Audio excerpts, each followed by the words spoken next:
पाकिस्तान की 78 साल की सियासी तारीख में कुछ ऐसे वाक़यात हैं जो ऑफिशियली अनसॉल्व्ड हैं। किसी को सज़ा नहीं मिली, कोई सच सामने नहीं आया, सिर्फ खामोशी है और सिर्फ राज है।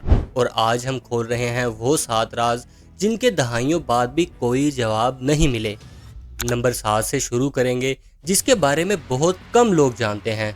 और जब हम नंबर 1 पर पहुंचेंगे तब आपको समझ आएगा कि पाकिस्तान की सियासत में सच कितना गहरा छुपा हुआ है। अगर आप पाकिस्तान की ऐसी अनटोल्ड स्टोरी सुनने में इंटरेस्टेड हैं जो मेन स्ट्रीम मीडिया कवर नहीं करता, तो सब्सक्राइब बटन अभी दबा दें और तैयार हो जाइए, क्योंकि ये सिर्फ एक डॉक्यूमेंट्री नहीं है, ये एक सफ़र है उन सवालों की तरफ जिनके जवाब हम शायद कभी ना जान पाएं। एक ब्लास्ट जिसमें हजारों लोग मारे गए, लेकिन रिपोर्ट्स के मुताबिक ये सिर्फ एक हादसा था। एक कोप जो तकरीबन कामयाब होने वाला था। इलेक्शंस जो पैसे से खरीदे गए। एक रैली जिसमें बॉम्ब फटा और 180 लोग खत्म हुए। पाकिस्तान का पहला प्राइम मिनिस्टर जिसे अवाम में गोली मार दी गई। एक प्लेन क्रैश जिसमें 31 लोग मारे गए और आज तक किसी को नहीं पता क्यों। और वो औरत जिसको सब जानते हैं, बेनज़ीर भुट्टो। ये हैं वो 7 राज। चलिए शुरू करते हैं। 10 अप्रैल 1988 को फैजाबाद के करीब वाक़ई ओजड़ी कैंप में पुलिस स्टार धमाका हुआ। 10 अप्रैल 1988 रावलपिंडी। सुबह का वक्त था। अचानक एक जबरदस्त धमाका हुआ, फिर दूसरा, फिर तीसरा और फिर पूरा आसमान आग और धुएं से भर गया, क्योंकि ओजरी कैंप जो पाकिस्तान आर्मी का सीक्रेट अम्यूनिशन डिपोट था, उस दिन फट गया। रॉकेट्स हवा में उड़ रहे थे और रैंडमली गिर रहे थे पूरे इस्लामाबाद और रावलपिंडी में। ऑफिशियली 1000 से ज्यादा लोग मारे गए उस दिन, लेकिन कुछ कहते हैं एक्चुअल नंबर उससे कहीं ज्यादा था। गवर्नमेंट ने फौरन कहा यह हादसाती धमाका था, एक टेक्निकल फॉल्ट की वजह से। लेकिन सवाल ये था कि ये डिपोट इतने आबादी वाले इलाके के करीब क्यों था। और सबसे बड़ा सवाल, ये एक्सप्लोजन ज़ियाउल हक की मौत से सिर्फ 4 महीने पहले हुआ था। और कुछ थ्योरीज कहती हैं कि ये जानबूझ के किया गया था ताकि सबूत ख़त्म किए जाएं जो अफगानिस्तान जंग के हथियार की डीलिंग के थे।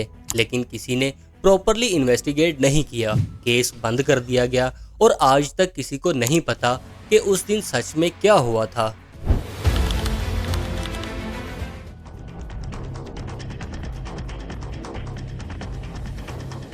उन्नीस सौ 95 बेनज़ीर भुट्टो दूसरी बार प्राइम मिनिस्टर थीं, लेकिन आर्मी के कुछ सीनियर ऑफिसर्स खुश नहीं थे, तो उन्होंने प्लान बनाया, ऑपरेशन मिडनाइट जैकल्स। प्लान ये था कि रात को सरप्राइज अटैक करेंगे प्राइम मिनिस्टर हाउस पर, बेनज़ीर को गिरफ्तार करेंगे और मार्शल लॉ लगा देंगे। लेकिन किसी ने टिप ऑफ कर दी, यानी खबर दे दी। आईएसआई को पता चला और इन्वॉल्व्ड ऑफिसर्स को फौरन अरेस्ट कर लिया गया। मेजर जनरल जहीरुल इस्लाम और ब्रिगेडियर मुस्तनशा बेग दोनों कोर्ट मार्शल हुए और जेल भेज दिए गए। लेकिन ये कहानी यहाँ ख़त्म नहीं होती, क्योंकि सवाल ये है, क्या ये सिर्फ इन ऑफिसर्स का प्लान था या कोई और भी इन्वॉल्व था जो बच गया। कुछ कहते हैं कि ये कॉप सिर्फ टिप ऑफ द आइसबर्ग था और इस्टेब्लिशमेंट के अंदर बहुत बड़े लोग इसके पीछे थे जो कभी सामने नहीं आए। और आज भी ये मिस्ट्री है कि अगर वो टिप ऑफ ना होती तो क्या होता उस रात। 1990 के इलेक्शंस बेनज़ीर भुट्टो और नवाज शरीफ के बीच सख्त मुकाबला था, लेकिन बिहाइंड द सीन्स कुछ और चल रहा था। मेहरान बैंक, जो उस वक्त पाकिस्तान का एक बड़ा प्राइवेट बैंक था, उससे करोड़ों रुपए निकाले गए और खुफिया तौर पर सियासी जमातों और कैंडिडेट्स को तकसीम किए गए ताकि इलेक्शंस में धांधली हो सके। ये पैसे आईएसआई के जरिए तकसीम हुए थे और ऑफिशियली ये कंफर्म हो चुका है कि ये ऑपरेशन आईजीआई इस्लामिक जमहूरी इत्तेहाद को सपोर्ट करने के लिए किया गया था ताकि पाकिस्तान पीपल्स पार्टी हार जाए। 1994 में सुप्रीम कोर्ट ने एक रिपोर्ट रिलीज की जिसमें ये सब एक्सपोज हुआ, लेकिन किसी को सज़ा नहीं मिली। कुछ रेजिग्नेशंस हुए, कुछ ट्रांसफर्स हुए, लेकिन कोई बड़ा नाम सामने नहीं आया। और आज तक पाकिस्तान में ये डिबेट है कि कितने इलेक्शंस में ऐसा होता है जो कभी सामने नहीं आया। मेहरान बैंक स्कैंडल सिर्फ एक एग्जाम्पल है जो पकड़ा गया, बाकी कितने हैं जो छुपे हुए हैं।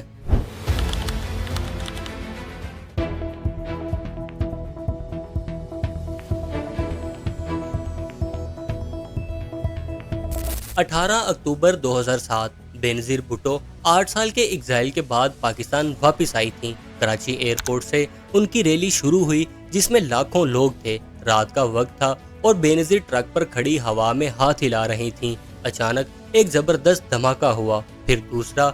सुसाइड बॉम्बर्स ने अटैक किया था उस रैली पर और ऑफिशियली 180 लोग मारे गए उस रात, लेकिन कुछ रिपोर्ट्स कहती हैं एक्चुअल नंबर 200 से ज़्यादा था। बेनज़ीर बच गई, लेकिन ये अटैक एक क्लियर मैसेज था कि तुम महफूज नहीं हो। गवर्नमेंट ने फ़ौरन तालिबान और एक्सट्रीमिस्ट ग्रुप को ब्लेम किया, लेकिन बेनज़ीर खुद कहती थीं कि ये सिर्फ तालिबान नहीं हैं, कुछ और फोर्सेस भी इन्वॉल्व हैं जो उन्हें ख़त्म करना चाहती हैं। उन्होंने अपने लेटर्स में नाम भी लिए थे जिन पे डाउट था, लेकिन इन्वेस्टिगेशन प्रॉपरली नहीं हुई और 2 महीने बाद 27 दिसंबर बेनज़ीर भुट्टो असैसिनेट हो गई। तो क्या कारसाज बॉम्बिंग एक ट्रायल रन था या ये अलग कॉन्स्पिरेसी थी? आज तक कोई क्लियर जवाब नहीं मिला।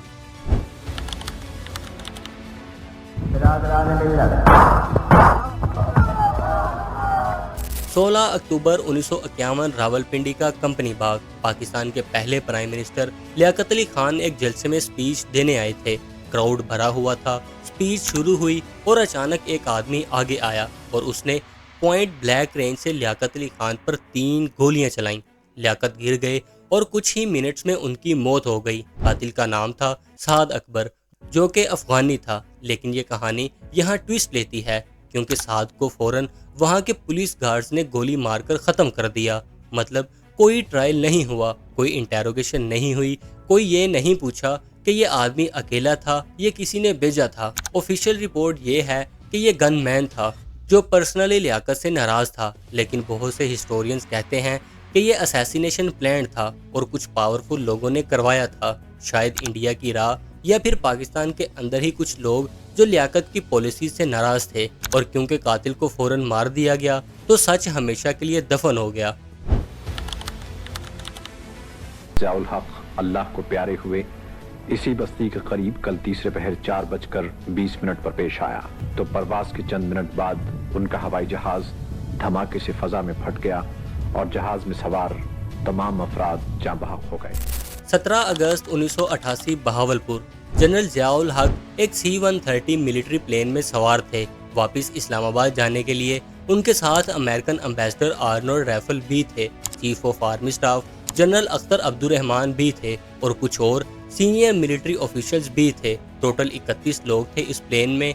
टेक ऑफ नॉर्मल था, मौसम क्लियर था, पायलट्स तजर्बाकार थे, लेकिन टेक ऑफ के सिर्फ 3 मिनट बाद कंट्रोल टावर से राब्ता टूट गया। प्लेन ऊपर नीचे होने लगा और फिर क्रैश हो गया। 31 लोग, सब के सब खत्म। इन्वेस्टिगेशन हुई, अमेरिकन FBI भी आई, पाकिस्तान अथॉरिटीज़ ने भी देखा, लेकिन आखिरी फैसला ये था कि वजह नामालूम है।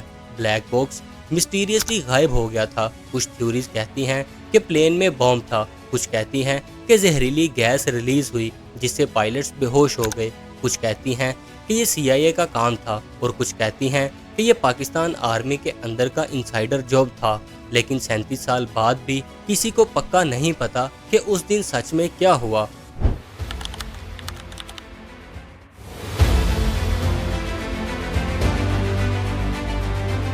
सत्ताईस दिसंबर 2007 रावलपिंडी का लियाकत बाग। बेनज़ीर भुट्टो जलसा खत्म करके अपनी गाड़ी में बैठ रही थी, लेकिन फिर वो सनरूफ से बाहर आई सपोर्टर्स को हाथ हिलाने के लिए, और उस 1 सेकंड में सब कुछ बदल गया। पहले गोलियां चलीं, फिर सुसाइड बॉम्बर ने खुद को उड़ा दिया। बेनज़ीर गाड़ी के अंदर गिर गईं और हॉस्पिटल ले जाई गईं, लेकिन बहुत देर हो चुकी थी। पाकिस्तान की पहली खतून वज़ीर आज़म ख़त्म हो चुकी थी। गवर्नमेंट ने फ़ौरन तालिबान को ब्लेम किया। बैतुल्ला मसूद का नाम लिया गया, लेकिन बेनज़ीर के सपोर्टर्स और फैमिली ने कहा कि ये तालिबान नहीं हैं, ये बड़े लोग भी इन्वॉल्व थे जो उन्हें परमानेंटली ख़त्म करना चाहते थे। क्राइम सीन को फ़ौरन धो दिया गया, सबूत अच्छे से प्रिजर्व नहीं किया गया और यूनाइटेड नेशंस इन्वेस्टिगेशन रिपोर्ट में कहा गया कि पाकिस्तान अथॉरिटीज़ ने जानबूझ के कोऑपरेशन नहीं किया। आज 18 साल बाद भी सवाल वही है, बेनज़ीर को किसने मारा? सिर्फ तालिबान या कोई और भी शामिल था? ये थी पाकिस्तान की सबसे बड़ी साजिशें जो आज तक हल नहीं हुई। इनमें से ज़्यादातर टॉपिक्स पर मैं डिटेल्ड वीडियो भी बना चुका हूँ, जिनका लिंक आपको डिस्क्रिप्शन में मिल जाएगा, वो ज़रूर देखिएगा। हर एक में एक कॉमन पैटर्न है, या तो इन्वेस्टिगेशन नामुकम्मल रही, या सबूत गायब हो गया, या पावरफुल लोग इन्वॉल्व थे जिन्हें कोई टच नहीं कर सका, और ये सवाल आज भी जिंदा हैं। तो आप बताओ, इन 7 में से कौन सी साजिश ने आपको सबसे ज़्यादा हैरान किया? नंबर 1 या कोई और? कमेंट में ज़रूर लिखना। और अगर आपको लगता है कि कोई और साजिश भी इस लिस्ट में होनी चाहिए थी, वो भी बताइए, क्योंकि पाकिस्तान की सियासत में हर राज के पीछे एक और राज है।